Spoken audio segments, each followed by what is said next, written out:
dalam Learning Journal kali ini kembali lagi bersama saya Dorjizia Osyakira Bunga. Malam ini kami akan membahas hasil kajian menarik dari mata kuliah Teknik Reportase dan Investigasi Berita. Baik, langsung saja pemirsa, tanpa menunggu lama, mari kita simak liputannya berikut ini.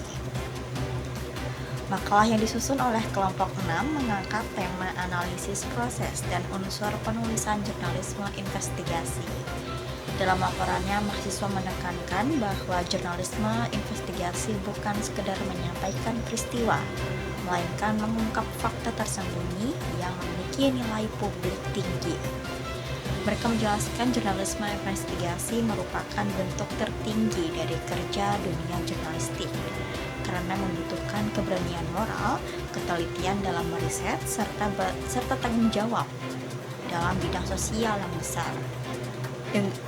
Di negara kita, praktik ini berkembang pesat setelah era reformasi, ketika media mulai berperan sebagai pengawas kekuasaan atau mata-mata publik.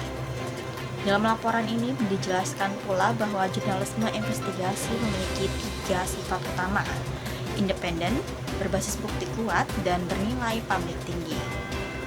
Para jurnalis investigasi tidak boleh tunduk pada kepentingan politik atau sponsor, harus melakukan riset mendalam dan selalu berorientasi pada kepentingan masyarakat luas.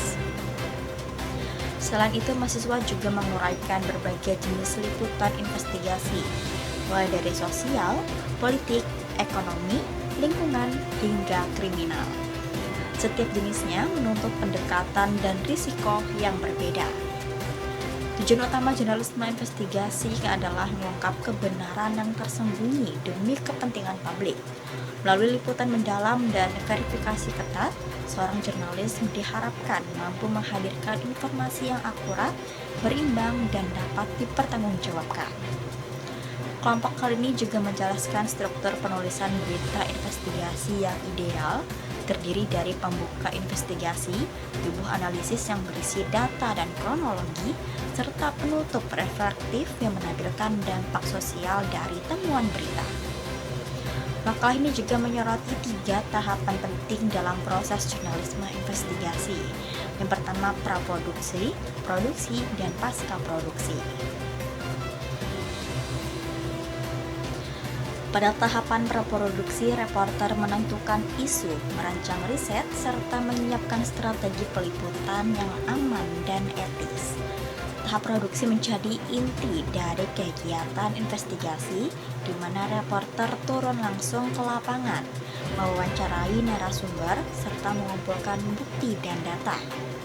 Sementara pada tahap pasca produksi, redaksi melakukan verifikasi akhir, fact-checking, dan penyuntingan sebelum berita dipublikasikan.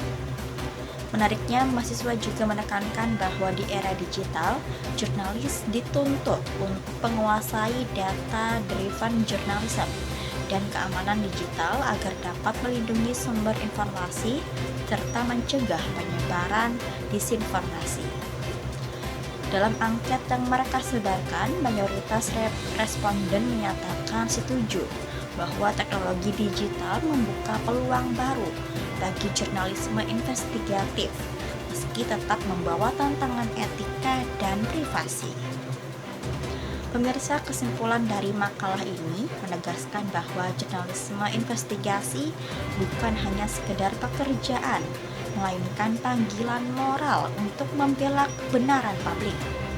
Wartawan investigasi tidak cukup hanya mahir menulis, tetapi juga harus mampu meneliti, menganalisis, serta menjaga integritas dalam setiap langkah peliputannya. Dari hasil praktik dan penelitian, mahasiswa belajar bahwa keberhasilan sebuah liputan tidak hanya diukur dari tampilan visual, tetapi dari seberapa dalam pesan dan fakta yang mereka sampaikan kepada publik dan pastinya kepada masyarakat. Demikian pemirsa, review materi tentang hasil kajian dari praktik jurnalisme investigasi yang dibawakan materinya oleh kelompok 6 pada mata kuliah Teknik Reportase dan Investigasi Berita. sebuah karya yang tidak hanya akademis tapi juga menjadi refleksi tentang peran media dalam menjaga kebenaran dan keadilan sosial. Pemirsa, materi tadi sekaligus menutup jumpa kita kali ini. Saya Gulgiza Asyikra Bunga dan kru yang bertugas pamit undur diri. Tetap semangat dan selamat menikmati akhir weekend Anda. Wassalamualaikum warahmatullahi wabarakatuh.